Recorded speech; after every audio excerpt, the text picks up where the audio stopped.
کسی کے گھر میں، کسی اور کے گھر میں جا کے رہنا، اور یہ ہو گیا اب یہیں رہنا ہے، وہاں میرا اپنا کمرہ، میرے اپنے ماں باپ، سب چھوڑ چھاڑ کے یہاں آ گیا. کیا صرف ایک انسان کے کہنے پر، ہاں اس کو سامنے رکھ کے، شوہر کے کہنے پر میں آ گئی گھر، ٹھیک ہے نا، وہ لڑکی گھر آ گئی. اب شوہر اس کو پہلی بات کیا کہتا ہے بدقسمتی سے؟ کہتا ہے سنو میری فکر نہ کرنا، میرے ماں باپ کا خیال رکھنا. بھائی کیوں تم کسی نوکرانی کو لائے ہو گیا؟ وہ تمہارے ماں باپ کا خیال کیوں رکھے؟ تم اس کے ماں باپ کا خیال رکھنے کو تیار ہو کیا؟ ہاں یہ صرف بیٹھے سارے مولوی، تم میں سے کون ہے اس کے ماں باپ کا خیال رکھنے والا؟ ہاں تو ارے اس کا تیرا بھائی کس لائق کام کے لیے بھائی؟ وہ رکھے ماں باپ کا تیرے خیال، ویسے ہی وہ تمہارے ماں باپ کا کیوں خیال رکھے؟ جب اتنی محبت دو اس کو، اتنی محبت دو اس کو کہ تمہاری محبت میں وہ ڈوب کر اب کہے کہ شوہر کو خوش رکھنا ہے، تو اس کے ماں باپ کی میں کڑوی کسیلی سن لیتی ہوں. اور یہ بہو کا اور ساس کا رشتہ یہ ازل سے ابد تک، ہاں ازل سے لے کر ابد تک ایسے ہی ہے جیسے دو شیشے کے برتنوں کا آپس میں ملنا ہے. تو یہ انہوں نے شور ضرور مچانا ہے جب بھی یہ ساتھ ملیں گے، ٹھیک ہے نا، ازل سے ابد تک. مجھے ایک مرتبہ ہماری داڑھی جمی صاحب بتا رہے تھے کہ جب اپنے گھر پہ اپنی بہو لانے لگے، فرمانے لگے کہ میں نے اپنی بیوی کو 1 سال پہلے سے ٹرین کرنا شروع کیا، بتانا شروع کیا کہ جیسے تیری بیٹی جا رہی ہے نا کسی کے گھر، اور تو نہیں پسند کرتی کہ وہاں تیری بیٹی کے ساتھ کوئی برا سلوک کرے، ویسے ہی کسی اور کی بیٹی بھی گھر آ رہی ہے. ہاں اور فرمانے لگے کہ میں نے اتنا اس کے ساتھ اتنی بات کی کہ وہ پریپیئر ہو گئی کہ میں نے اس لڑکی کے لیے ماں بننا ہے، میں نے اس لڑکی کے لیے ماں بننا ہے. تو آپ کے لیے ضروری کیا ہے؟ آپ کے لیے ضروری کیا ہے؟ آپ کے لیے ضروری ہے یہاں سے بیوی کی بات سنی، ادھر سے نکال دی، ادھر سے ماں کی بات سنی، یہاں سے نکال دی، ٹھیک ہے، ہنستے رہنا ہے، مسکراتے رہنا ہے. بیوی کے کچھ کہنے پہ ماں کو کچھ نہیں کہنا، ماں کے کچھ کہنے پر بیوی کو آ کے جواب نہیں دینا، بالکل ایسا نہیں کرنا. کیونکہ اب دونوں کی ایک ٹگ آف وار ہے. ماں کہتی ہے 25 سال میں نے اس کو بڑا کیا، تو یہ دوسری عورت 25 منٹ میں اس کو کیسے میرے سے اپنی طرف کھینچ رہی ہے. ایک وہ فیلنگ ہوتی ہے، ٹھیک ہے. اور دین کیا خوبصورت ہے ہمارا، جب بیوی کے ساتھ ماں کے پاس جاؤ، جب بیوی کے ساتھ ماں کے پاس جاؤ تو بیوی سے ہنس کے بات نہیں کرنی، بیوی سے مسکرا کے بات نہیں کرنی، سیریس ہو کے رہو بیوی کے ساتھ جب ماں کے ساتھ ہو، تاکہ ماں کو یہ فیلنگ نہ ہو کہ یہ اب اس کا ہو گیا. کیا خوبصورت دین ہے ہمارا. ہاں تو اور جب بیوی کے ساتھ رہو تو کوئی بات نہیں، بیوی اگر آگے سے کہیں اچھا ماں کے سامنے تو بڑے سیریس ہوئے ہوئے تھے، ارے کوئی نہیں یار، چلتا ہے، سب چلتا ہے، وہ کوئی سچ تھوڑی تھا، اماں کے سامنے تو کرنا پڑتا ہے نا یار.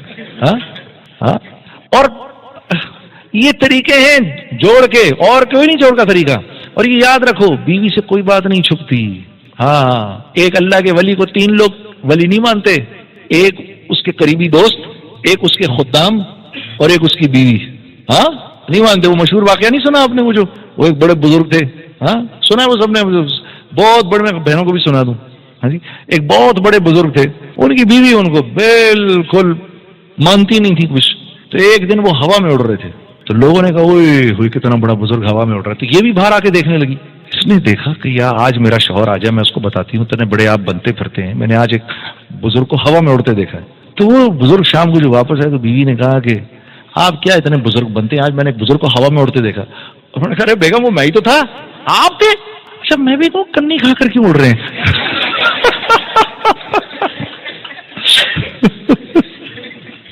ہاں وہ اس رشتے کا بہت خیال رکھنا ہے. اس سے بھائی اپنی بیویوں کے پیٹ نیمز رکھو یار. کس نے اپنی بیوی کا پیٹ نیم رکھا ہے، نک نیم رکھا ہے؟ ہاتھ کھڑا کر کے بتاؤ. ہاں شاباش تو نے رکھا ہے. اور کس نے رکھا ہے بھائی؟ شاباش شاباش. اور اشرف نے بھی رکھا ہے. اور شاباش شاباش. اللہ کے نبی نے 2 نام رکھے تھے حضرت عائشہ کے، 2 پیٹ نیمز تھے، 2 نک نیمز تھے حضرت عائشہ کے. ایک ان کو حمیرہ فرمایا کرتے تھے، حمیرہ روشن چہرے والی. ایک ان کا نام ان کو پیار سے یا عائش کہتے تھے، عائش. میری اپنی بیگم کا نام عائشہ، میں نے بھی یا عائش کر کے لکھ دیا. وہ میرا فون بہت چیک کرتی ہے. ہاں مجھے ایک دن کہنے لگی یہ کون ہے؟ ارے میں نے کہا یہ تو ہے. پھر جا کے اس کو تسلی ہوئی، پوری بات سنائی اس کو میں نے. تو پیٹ نیمز رکھو اپنی بھی. کبھی بول دو اس کو آج بڑی اچھی لگ رہی ہو، وہ جانتی ہے جھوٹ بول رہے ہو تم، وہ اسی کو خوش ہو جائے گی، اسی پر خوش ہو جائے گی کہ یار چلو اس کے منہ سے یہ بات نکلی تو صحیح. مولانا سعید احمد خان صاحب کی بات ایک مجھے کسی نے بتائی. جب کسی کے گھر کھانے پہ جاتے تھے تو وہاں جو گھر جو کھانا بناتا تھا, جس کے گھر کھاتے تھے, اس کو جا کر کہتے تھے اب گھر والی کا شکریہ کر کے آؤ کہ کھانا اس نے پکایا ہے, ہماری طرف سے جا کے شکریہ کرو اس کا, اور پوچھ کے آؤ اور بتاؤ وہ کیا کہہ رہی ہیں. تو ایک دفعہ پتا چلا کہ ایک دفعہ ایک ساتھی کو جب یہ کہا, وہ جب گھر والی کو کہا تو گھر والی بالکل ایسے پردے میں آ گئی. کہا حضرت آج آپ نے میری کھانے کی تعریف کی ہے, میں 30 سال سے اس کے نکاح میں ہوں, اس نے آج تک میرے کھانے کی تعریف نہیں کی.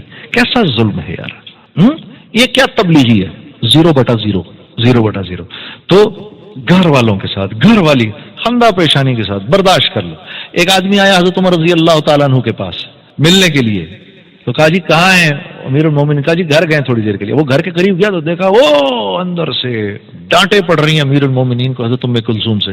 تو گھبرا گیا کہ یار یہ کیا سسٹم ہے بھائی, یہ تو امیر المومنین کی بھی شامت آئی ہوئی ہے. تو باہر کھڑا رہا انتظار کرتا رہا کہ یہ کیا ہوا ہے بھائی, کیا یہ نظام جو ہے یہ کیا, ہر ایک کے گھر ایک ہی نظام ہے. اب وہ جناب علی حضرت عمر رضی اللہ تعالیٰ باہر آئے اس کے کھٹکھٹانے پر. تو اب کیا ہو گیا؟ کہا حضرت وہ ایک لایا تھا, مسئلہ تو تھا, لیکن یہاں تو آپ کی جو درگت دیکھی ہے میں تو ہمت نہیں ہو رہی کہ میں آپ سے بات کروں. تو کیا ہو گیا؟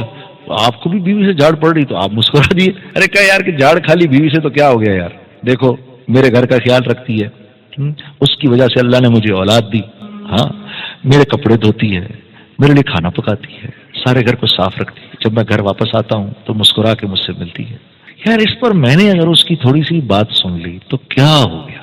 اس کو ہم انا کا مسئلہ بنا دیتے ہیں, اپنی ناک کا مسئلہ بناتے ہیں, تو خدا کی قسم گھر والی کے آگے بنا لیتے ہیں, گھر والی کے آگے. میں ایک چھوٹی سی بات بتاؤں, میرا ماموں سسر تھا, جب میری شادی ہونے لگی نا, میرا بھی دماغ 7ویں آسمان پہ تھا. تو میرے ماموں سسر نے مجھے ایک بات بتائی. اس نے کہا ایک کام کرنا, میں تمہیں ایک خوبصورت زندگی کا ایک فارمولا دیتا ہوں. میں نے کہا جی وہ کیا؟ کہا جب بیوی سے لڑائی ہو فوراً اس کو منا لو. میں نے کہا کیوں؟ کہنے لگے یار بات یہ دیکھ, اس نے رہنا تو ساتھ ہی ہے, اگر یہ منہ بسور کے رہے گی نا تو اس میں اپنی پرابلم ہے, اپنا بھی ٹینشن رہے گی اپنے کو بھی یار کہ کیا اس کو کروں میں, منہ بسورا ویسے. اس لیے جیسے کوئی مسئلہ ہو, چاہے غلطی اس کی ہو یا اپنی ہو, کیونکہ اس کی ہوگی بھی تو نہیں مانے گی. عورت کی جو جب عورت کسی مرد سے معافی مانگتی ہے, شوہر سے معافی مانگتی ہے, تو کیسے مانگتی ہے پتہ ہے آپ کو؟ وہ کہتی ہے I am sorry but it was your mistake. I am sorry, میں معافی چاہتی ہوں لیکن غلطی آپ کی تھی. ہاں تو یہ عورت کے معافی مانگنے کا طریقہ ہے. تو فوراً منا لو جا کے اس کو, تمہاری اپنی زندگی آسان ہو جائے گی. اچھا میری بیوی جو تھی, جب اس نے دیکھا شروع میں میرے اس کے جھگڑے ہوتے تھے, جیسے ہی جھگڑا ہوا میں منا لیتا تھا, میں تو سیٹ ہو جاتا تھا, شکر ہے یار منا لیا, ٹھیک ہے ادھر جھگڑا ہوا منا لیا. اب وہ اتنی تیز ہو گئی ہے, اب وہ جب میں منانے لگتا ہوں کہ 1 منٹ 1 گھنٹے تک میرے پاس نہیں آئیے گا, تاکہ وہ چاہتی ہے میں 1 گھنٹے اذیت میں بیٹھا رہا ہوں تاکہ مجھے بھی تو کچھ اذیت ہو. ہاں میں نے منا لیا تو قصہ ختم. وہ سمجھ گئی ہے کہ یہ آ کے منا لیتا ہے. ہاں تو یہ ہے طریقہ خوبصورت زندگی گزارنے کا, گھر والی کے ساتھ اچھا سلوک ہو. ہاں اچھا سلوک ہو. ہم نے تو سارے عالم کو بتانا ہے کہ گھر کی زندگی کیسی ہونی چاہیے.